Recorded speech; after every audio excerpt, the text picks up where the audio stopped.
Hello, Facebook and YouTube viewers everywhere. This is the Carolina Buck William Derringer. Yes, as you can see, I've got it. The brand new 2014 Deck Martin jersey. As I've said, I have my pet peeves, but I'm starting to like it. It's growing on me very, very much. Because after all, this is the first jersey I've ever had. I've always wanted,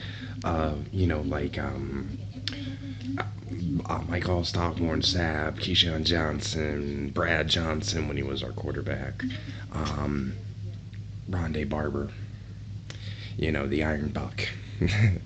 But again, my only pet peeves is the numbers and the nickname. Hang on, let me give you a better look. See, I mean, it's done nice, but why does it have to be on a jersey? Anyways, on to the news. News that has happened here in the past few days, and I do apologize for not putting up a new video. I've been sick. I'm on the back end of it, I believe, so please bear with me. This is going to be a long video, and I'm going to rant a little bit. So, sorry about that. But anyhow, first news. The NFL owners meeting has came and went. The owners have knocked down moving the kickoff up a few yards to eliminate the kickoff return. Smart move there, guys.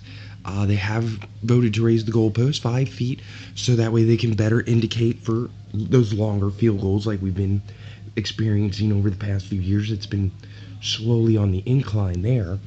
And the other thing is, the one little pet peeve I do have, I will admit, is the fact that they were talking about possibly doing one big cut after during training camp and all that, and I say that you don't. And I'm glad they knocked that down because you don't really get to properly evaluate everybody on their skills if you do one big cut, because you got guys who are gonna be a flash in the pan, and you're gonna be like, oh, keep it this guy, keep it this guy, keep it this guy, and he's gonna be a total bomb. And then there's gonna be guys who look like total crap, but they're phenomenal players, and you see it because they play for another team. Okay. Pro days have gone and went. Everyone's heard of Johnny Manziel's freaking 3-ring circus. Jadeveon Clowney actually did his pro day yesterday, and I will say that guy is a freaking beast. Plain and simple, he's a damn good player, but he needs, I say this because it's how I strongly feel, he needs a coach who can control him a little bit. And when I say control him, I mean kind of keep his focus on football, not anything else. Because I live in South Carolina. I live about 15-20 minutes away from the campus of USC. He's been arrested. Yes, he's been arrested. Well, he's gotten tickets for driving under the influence, speeding tickets, and all that.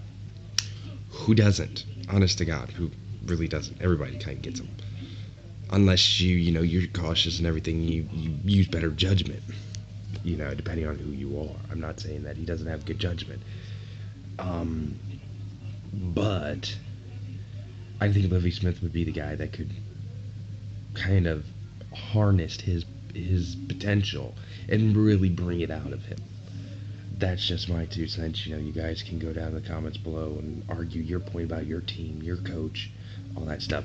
But I do believe, like most people do believe, he may be going to the second pick. He's going to one of the top 2 teams, depending on how the Texans draft. That is the big thing. So you never know. Anyhow, another big thing that's been going on is the release of Deshaun Jackson. Now, most so-called insiders for the NFL are going to tell you it's because due to the fact that he may have gang affiliations out in Los Angeles. I think it's just because the freaking Eagles just didn't want to pay him for how good of a player he really is. I mean, he's very underrated. I mean, yes, granted, he's not the number 1 receiver on the Eagles and all that because him and Cobb really haven't developed that kind of chemistry.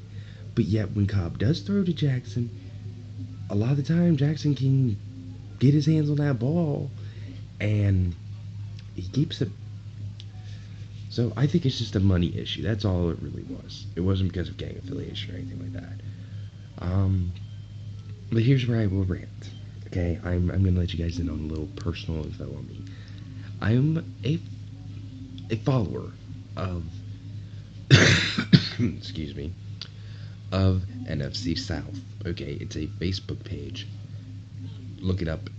Um, Join it if you are a fan of any NFC South teams: the Bucs, the Falcons, the Saints, the Panthers. But what really irks me on there, okay, is a guy starts talking trash about. I will say this: a Buccaneer fan, a Panther fan, started talking trash about the Buccaneers. It's talking about how the Panthers have swept us 6 times. Okay, so what? Every year, most of the years that they didn't sweep us, we swept them. We split twice. Like I said, 2000. I think it was 2008, 2012. We won again. I think 2012 it was we won in Tampa, they won in Charlotte. Oh wait, we won in Charlotte, they won in Tampa. But anyhow, what really bugs me is the simple fact that this guy, the group is about NFC South football. The second we start talking about it, we start bringing up the big elephant in the room. Now, for most of you who watch this, if you are a fan of football and you've been following it for the past 20 years, you know the Tampa Bay Buccaneers were the first team in the NFC South to win a Super Bowl. We brought the Vince Lombardi Trophy to Tampa and to the NFC South, showing in 2001, 2002, we were just that damn good. Okay. 07, 08.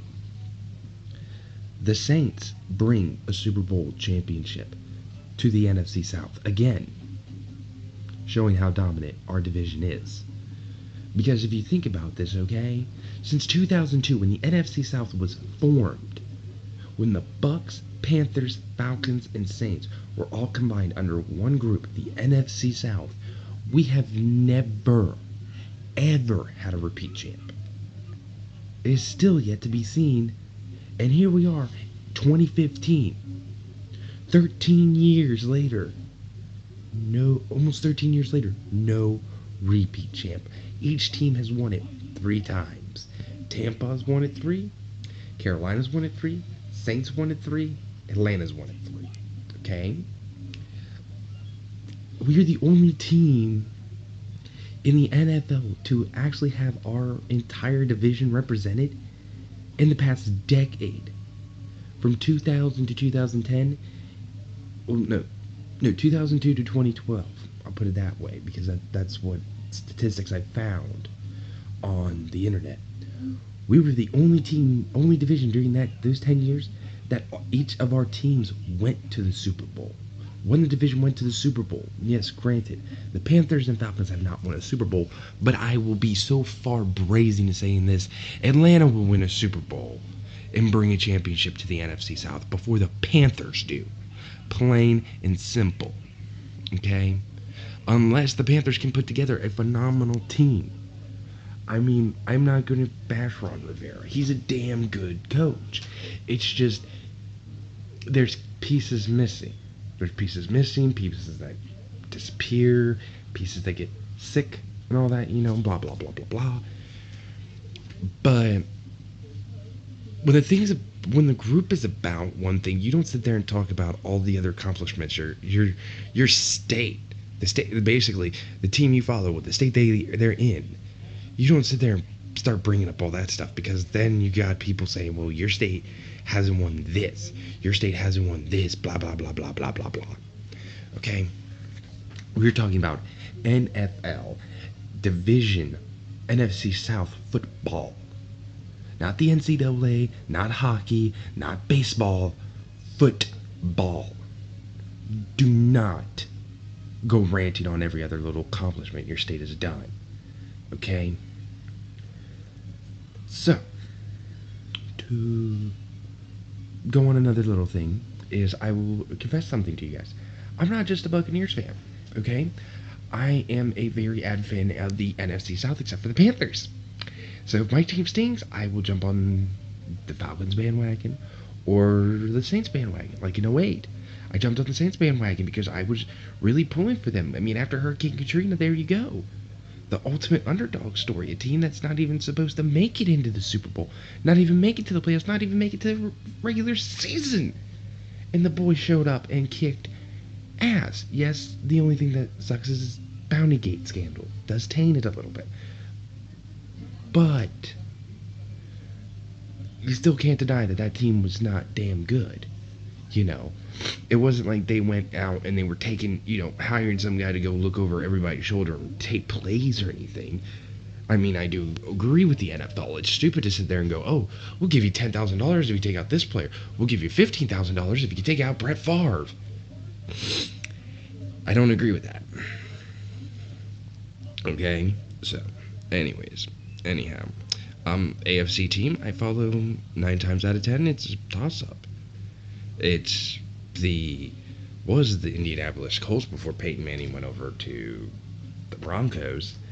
And the other AFC team I sometimes follow is Texans. Even though they weren't that good this year.